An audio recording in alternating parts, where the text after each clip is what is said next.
You are listening to the Cricket Corner podcast with me, Vatsal Vora. Ladies and gentlemen, welcome back to the Cricket Corner podcast with me, Vatsal Vora. For the first episode of 2024, I hope you have had a good start to the year.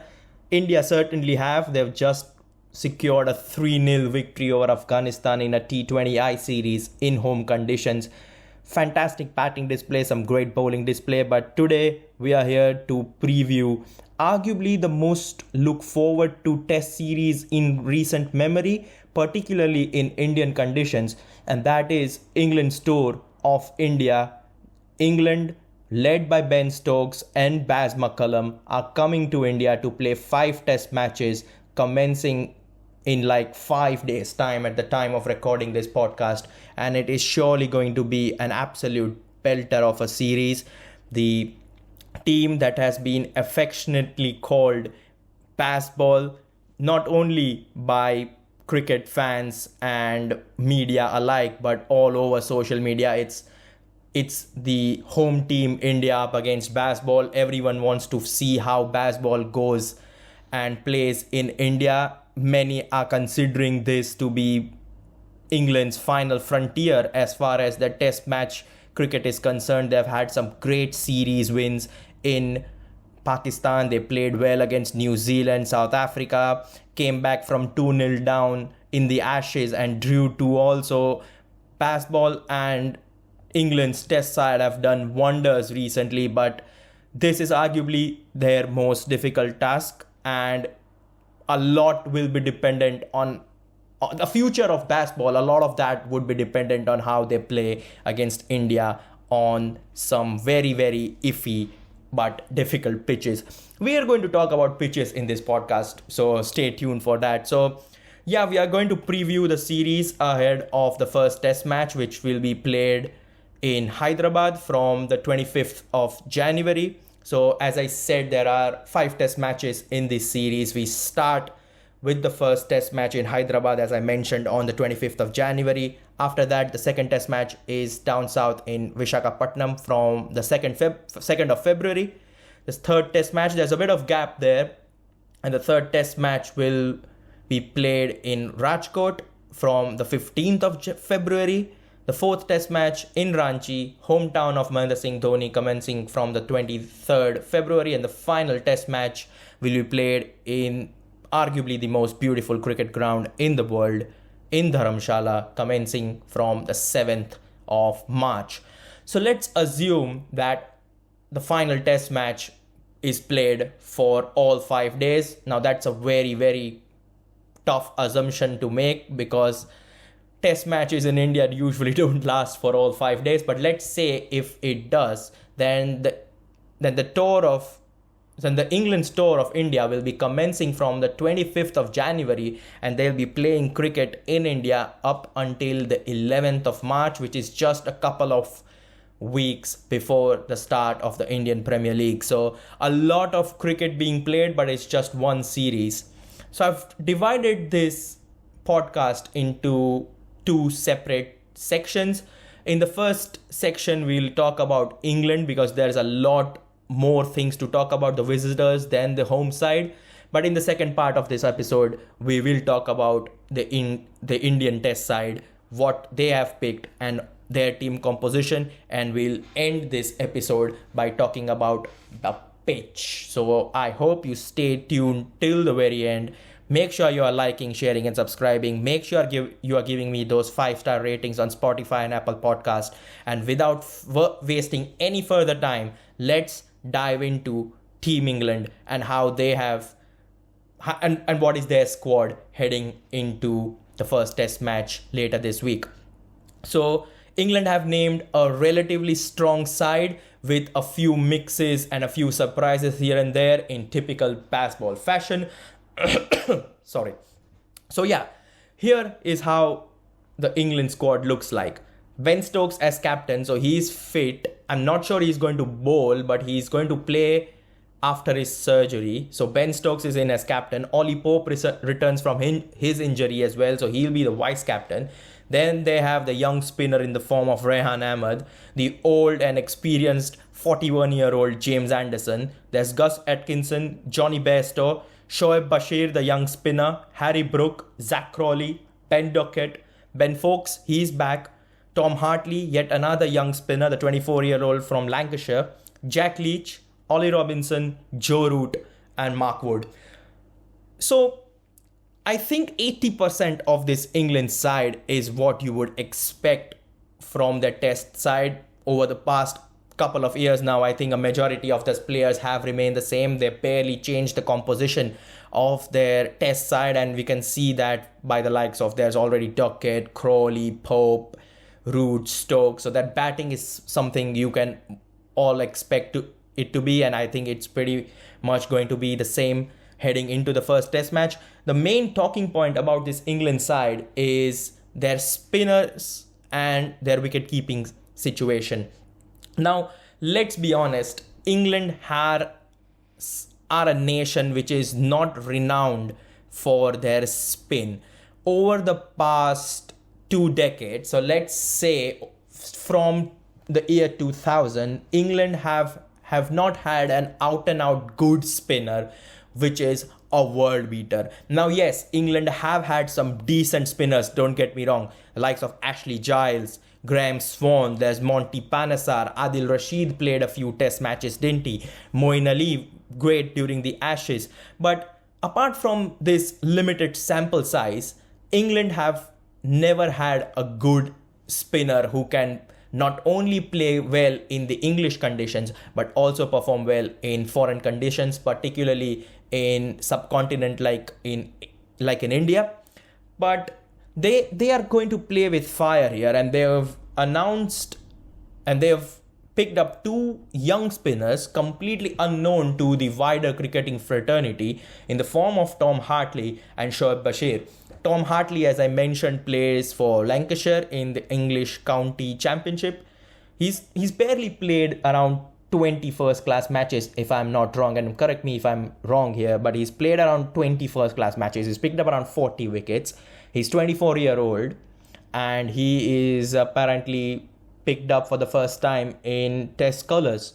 Shoaib Bashir is yet another interesting one, a spinner younger than that of Tom Hartley. He's played just 6 first-class matches for Somerset. He's just picked up 10 wickets with a staggering average of 66 or 67. So in the grand scheme of things, he is someone not even ready for international cricket because he's barely even had a good run in first-class cricket county championship. But I think this is something that England under the captaincy of Stokes and the coaching of Brendan McCullum are known for. They are not shy to take these bold decisions.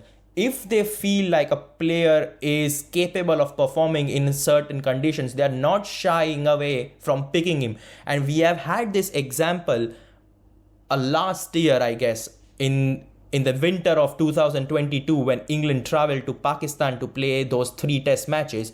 They went ahead and picked an unknown quantity in the form of Rehan Ahmed, and he picked up 5 wickets on his debut. Now, I'm sure Baz McCullum and Ben Stokes are expecting a similar situation to take place by picking Tom Hartley and Shoaib Bashir. And another reason why I personally feel like they've picked these 2 ahead of, let's say, someone like Liam Dawson or Liam Livingston or even Will Jacks is that these 2 are taller in height compared to the aforementioned spinners. I think they are 6'4", 6'3", if I'm not wrong.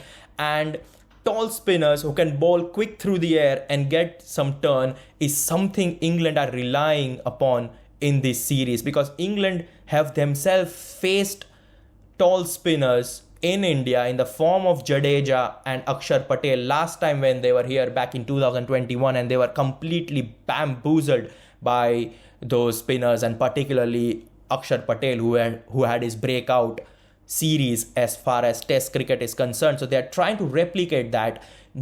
In no scope of imagination, I'm saying that Tom Hartley and Shoaib Bashir are at par as far as the quality is concerned compared to compared to Akshar Patel, Kuldeep Yadav, Ashwin, and Jadeja. I'm not saying that in any stretch of imagination, but I feel like England are trying to replicate what they had faced, and I feel like Tom Hartley and Shoaib Bashir are someone who can give them that extra oomph in spin due to their height and the way they can throw the ball at an alarming rate, because that is something England spinners have struggled in India, likes of Moeen Ali, Adil Rashid.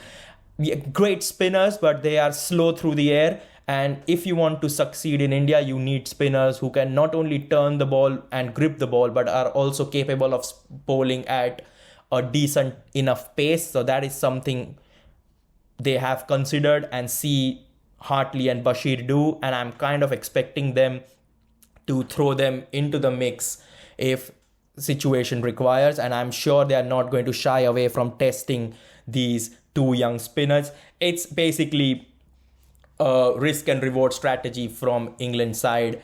If they work, it's fine. If they don't work, then there will be there's always Jack Leach, there's Rehan Ahmed in there as well. Joe Root can bowl a bit of spin. Harry Brook is seen bowling spin in the nets, because I saw him bowling spin in one of the videos. England are currently in Abu Dhabi for a pre-series camp, and I've seen footage of Brook giving it a bit of spin, and he has been quite vocal about being one of the main spinners in a way as far as the England side is concerned.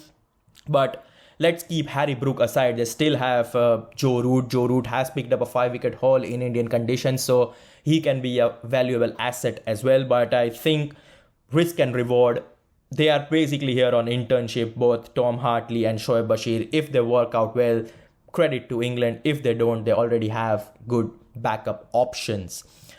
So that is their spin situation. Another situation which is quite fascinating to me is England's wicket-keeping situation. Earlier, when I was jotting down the England squad, you might have noticed that there are both Johnny Bairstow and Ben Foakes in the squad. For those of you who don't know, Ben Foakes was not included in the England squad which faced Australia in the Ashes last summer. They instead went with Johnny Bairstow as a wicket-keeping batsman, and Bairstow kept wickets for all 5 test matches. Now, we all know Johnny Bairstow is a decent enough wicket-keeper, and there is no doubt in that. But but the thing is, when you come to the subcontinent, and particularly in India, you need a wicket-keeper which is at the top of his game, not only with the bat, but more importantly with the gloves. And yes, Johnny Bairstow is a very good keeper, but he's not up there with the very best. I think England's best wicket-keeper is Jos Buttler, but after that, it's probably someone like Ben Foakes and not Johnny Bairstow. We have seen Bairstow struggle with the gloves during the initial stages of the Ashes series, and that might have costed England a few runs or a few wickets here and there. So maybe the England management have had that in their mind, and that is the reason why they've picked Ben Foakes in the squad as well, because in Indian conditions, you need a very good wicket keeper because of a couple of reasons. Because when you come to play test matches in India, you are expected to bowl a lot of spin. You can expect to play 3 spinners or 2 spinners, and even if regardless of the number of spinners you are playing, you are expected to see a lot of spin overs, a lot more spin overs compared to fast bowling overs. And when you are a wicket keeper and you are keeping right behind the stumps, behind the wickets, you need reflexes. You need someone who is good with catches, good with reflexes, good with stumpings, and that is the reason why I think Ben Foakes is in the team. Now, yes, we have already established the fact that Ben Foakes is a better wicketkeeper than Johnny Bairstow, but the same cannot be said about Ben Foakes as a batsman. There is no doubt in my mind that Johnny Bairstow is a better batsman than Ben Foakes, and if England want to implement their Bazball strategy against India, they would want a batsman who is capable of scoring a run a ball 100 or a 70 of 80 deliveries, 60 of 45 deliveries. That is something you can expect from Johnny Bairstow, but not from Ben Foakes. So that is another bit of confusion I'm sure the England management would be facing at the moment prior to the start of the first test match. Do you go with a better wicketkeeper which will make you pick a few more wickets while you are bowling, or do you go with a better batsman and put Johnny Bairstow as a wicketkeeper and hope for the best? I'm still quite confused. There is a third situation, is that where you pick both Ben Foakes and Johnny Bairstow in the team and pull out a specialist batsman, make Bairstow play as an out-and-out batsman, don't give him the gloves, and give the gloves instead to Ben Foakes. So keeping all of these things in mind, here is my probable playing 11 for England in the first test match in Hyderabad. I think Kohli and Duckett are going to open. There is no doubt in my mind. England don't have a third opener. So Kohli and Duckett, regardless of their inexperience in Indian conditions, I think they are bound to play all 5 test matches.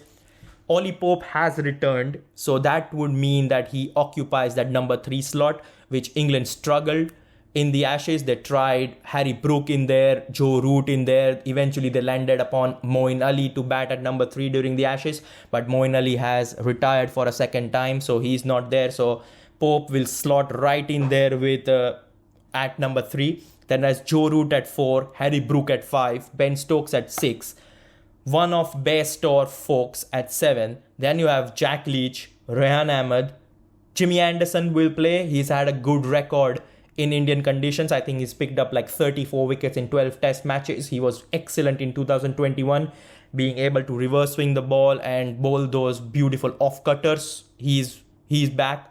And there's obviously, I think, one of either Ollie Robinson or Mark Wood. I'm leaning more towards Mark Wood to be their second seamer, but Ollie Robinson is very much capable of being that second seamer as well. Now, we have seen traveling teams pick 3 spinners in Indian conditions. I think Australia did it in the Border Gavaskar Trophy last year, where they played Todd Murphy, Nathan Lyon and Matthew Kuhneman and went with just one fast bowling option in the form of Mitchell Stark, I guess. But Australia is a team that can do that because they had someone like Cameron Green who can give you those pace bowling options if required. But again, Ben Stokes is not going to bowl here, so they are lacking one bowler in there. Do you still risk picking up just one seamer and going up with 3 genuine spinners? Do you then remove one of Ollie Robinson or either Mark Wood and pick Tom Hartley or Shoaib Bashir? I think England might consider doing that towards the latter stages of the series, but I think personally in the first test match they would go with 7 batsmen, including 1 wicketkeeper, 2 spinners and 2 fast bowlers, and I think they'll trust Joe Root and Harry Brook to give them some spin options apart from Jack Leach and Rehan Ahmed.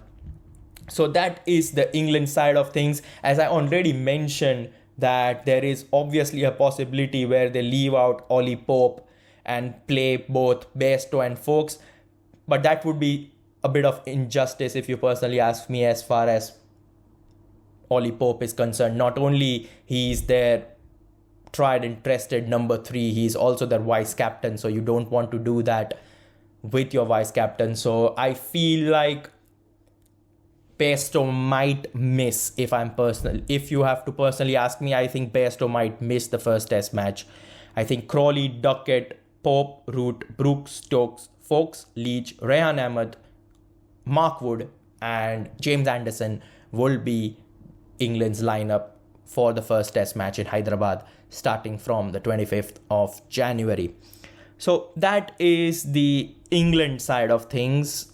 after a bit of break, we'll talk about Team India and how they could line up for the first test match. And we'll obviously talk about those spinny doctored pitches as well. So yeah, stay tuned. Welcome back to the second half of this India versus England preview episode. We talked about England in the first half of this podcast, and now we are going to talk about Team India, the hosts. How do they line up for the first test match? But before that, we will talk about who are included in the Indian squad. Bear in mind, this is the squad for only the first two test matches. That is how BCCI usually announce their squad. They usually don't announce for home series, at least, they don't usually announce the full squad. They break it down into 2 or 3 squads depending on player availability and injuries and stuff. So here is the squad for the first 2 test matches.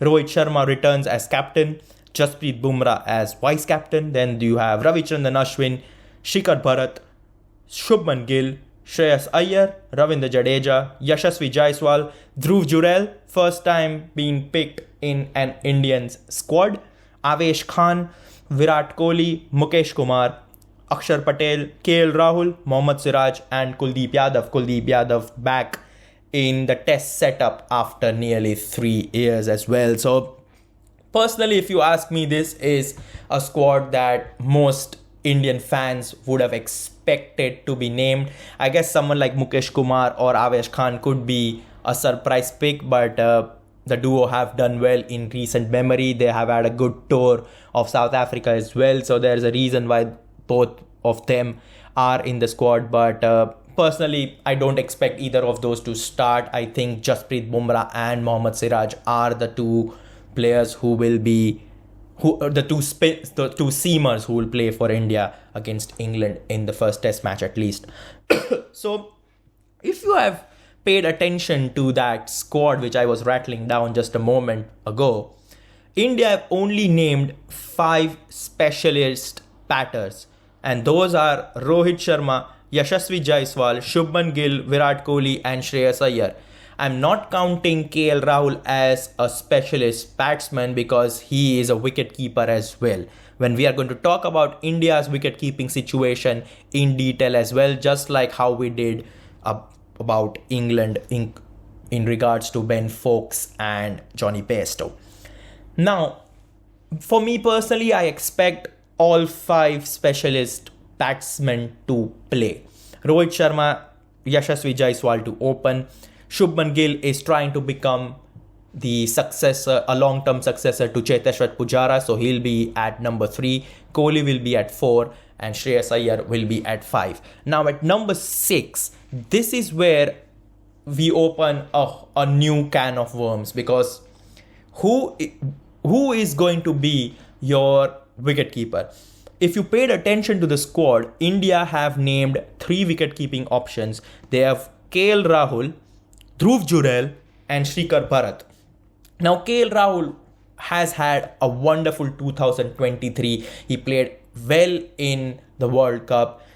He scored a century in South Africa in the first test match. He kept wickets in South Africa as well. He's done well with the gloves, not only in limited overs format but in test matches as well.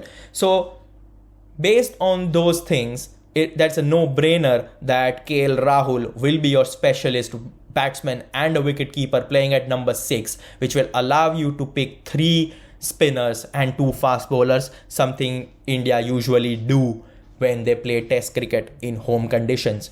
But then, if the wicket-keeping situation was so easy, then why have the BCCI announced a squad which has 3 wicket-keeping options?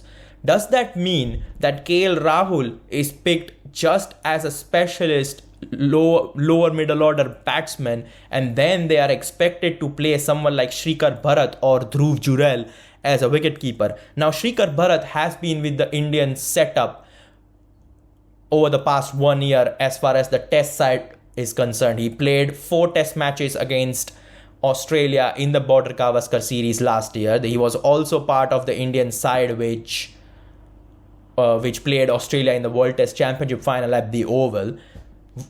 There are no complaints from my side, as far as Shikhar Bharat is concerned as a wicketkeeper, I think Shikhar Bharat is a decent wicketkeeper. We can all agree with that fact. The thing I'm concerned is Shikhar Bharat has not shown his potential with the bat. Now, he has had a few cameos here and there. He's played some knocks where he scored 25, 35 runs. But apart from that, he's not been a standout player with the bat. Now, when you are playing an important test series against a strong side in the form of England, you want to have your batting lineup a little bit longer. Yes, regardless of the wicket-keeping situation, India do have a very long batting lineup because all three of their spinners are genuine all-rounders in the form of Akshar Patel, Ravindra Jadeja and Ravichandran Ashwin. But you still need a very good wicket-keeper. Now, a bit of thought that arose in my mind is that if they are picking KL Rahul as a genuine batter and then they are picking either Dhruv Jurel or Shikhar Bharat as a wicketkeeper, then are they picking one spinner less and going with 7 batsmen and 4 bowlers? Or are they leaving someone like Yashasvi Jaiswal or maybe a Shreyas Iyer out of the squad to accommodate KL Rahul as a specialist batsman and then pick either Dhruv Jurel or Shikhar Bharat? I'm not quite sure. We have seen Shubman Gill open in test matches as well. So if India decide to leave Yashasvi Jaiswal out, you can expect Gill to open the innings. But Yashasvi Jaiswal has had a good start to his test career, 100 in the West Indies last year as well. He played decently well in South Africa. So there's no point in him being dropped. So me personally, if you ask me, I think it makes sense for Team India to make KL Rahul bat at number 6 with the gloves on, because only then you could play 3 spinners in the form of Akshar Patel, Jadeja and Ashwin and 2 fast bowlers in the form of Bumrah and Siraj. Because if you play 7 batsmen and 4 bowlers and you still want to play 3 spinners, then you could only play 1 of Bumrah and Siraj. The pitches are going to turn, but they're not going to turn that much that you are, as a home side, you play 3 spinners in a 4-man bowling lineup. That is not going to happen. So for me personally, I would go with Rohit Sharma, Yashasvi Jaiswal, Shubman Gill, Virat Kohli, Shreyas Iyer, KL Rahul. Then the 3 spinning all-rounders in the form of Jadeja, Akshar Patel and Ravichandran Ashwin. And I will cap out the bowling by adding Bumrah and Siraj as the specialist seamers. Now, this is considering the fact that the pitches are going to turn, and this is a wonderful segue to talk about how the pitch will play out in this 5-match test series. There has been a lot of chatter that it is going to turn, India will create ranked turners, Bazball is going to be lost in the webs of Ashwin, Jadeja and Akshar Patel, and then they are going to lose 5-0. That's the narrative circulating around social media. Now, I'll get to my predictions towards the end of this podcast. But if you personally ask me, there is a fine line between doctoring a pitch and making sure that the pitch plays to your advantage. Now, don't come at me. Listen to what I am trying to say here. India can have whatever kind of pitch they want because they are, after all, going to play on home conditions, and home conditions is a legitimate advantage in cricket. There is no denying that fact. The problem arises when you try to doctor a pitch and make sure it turns a lot, and that is where the opposition spinners come into play. We saw that when Australia toured India last year, and in the 3rd test match in Indore, which was one of the worst test pitches in recent memory, and Australia won that test match, even though they are not renowned for their spin, because the because the opposition, the host, Team India, had better spinners in the form of Jadeja, Akshar Patel, and Ravichandran Ashwin, then how did Australia with Matthew Kuhneman, Todd Murphy, and Nathan Lyon win the test match? And the answer is pretty easy here. If you prepare a pitch which is going to turn from ball one, and it's going to be a rank turner, it means that the opposition spinner, regardless of their experience in those conditions or their skills, they are always going to be a handful for the opposition players. You want to create spinning wickets, yes, but you make sure they are good spinning wickets, which allows a bowler to use his skills and his ability to flight the ball, toss the ball up, and get the spin out of a pitch. You don't want a pitch where any Tom, Dick, and Harry can come out there and bowl in goodish length and get the spin and trouble the batsman. That is the reason why Australia were able to win that third test match. India should prepare pitches which suit them, but they have to be sportingly good and not something which will allow the inexperience of Jack Leach, Rehan Ahmed, Shoaib Bashir, and Tom Hartley to come out there and get wickets. As I said, there's a fine line between creating a pitch to your advantage and doctoring the wicket. I hope India understands that fine line and stays on the correct side of things, because if they do, they are going to win this series by ease, because Indian spinners are much better on home conditions. They are probably the best. But if the pitch is so bad that it allows inexperienced spinners to get the best out of it, that's where the problem will lie. Assuming India stay on the right side of things, create good healthy pitches which spin in the latter stages of the test matches, I still think, regardless of the conditions, India are the favorites. And India, for me personally, I suspect England might win one test match, maybe two. I'm sitting here a bit on the fence here. I think England are going to lose this test match and India will win it 3-1. I think it is not going to be 5-0. Ben Stokes and Baz McCullum have created a team of winners, and they don't just bow down to the conditions regardless of where they play. They're going to come out there, they're going to fight and give it their best. And I see them at least winning one test match. One test match could be played out as a draw, or the weather could be affected because they're playing down south in Visakhapatnam and places like that. So let's say one of the test match is a draw or being ruined by weather. I'll still go for 3-1 India win. But me personally, I'm a Indian fan, but I have a soft spot for Team England as well. So I would like to believe that England will not be embarrassed, but you never know what's going to happen. I want to enjoy some good cricket, but yeah, I think India are the favorites and they'll win 3-1. So yeah, that is it. I hope you enjoyed this preview episode ahead of the India versus England test series. Just to recap, England are going to play 5 test matches in India, commencing from the 25th of January, where they play the first test match in Hyderabad. The second test match is at Visakhapatnam from the 2nd of February. Third test match in Rajkot from the 15th of February. Fourth test match in Ranchi from the 23rd of February. And final test match in the beautiful Dharamshala starting from 7th of March, right before the Indian Premier League. So make sure you're letting me know what are your thoughts ahead of this massive test series. Make sure you're letting me know your predictions in the comment section below, or you can even tweet me at Mr. Vatsal Vora or the Cricket Corner podcast Twitter handle, which is in the description box as well. For the time being, this is me, Vatsal Vora, signing off. Really looking forward to the test series. Stay tuned to the Cricket Corner podcast, and I'll see you next time pretty soon. Ciao for now.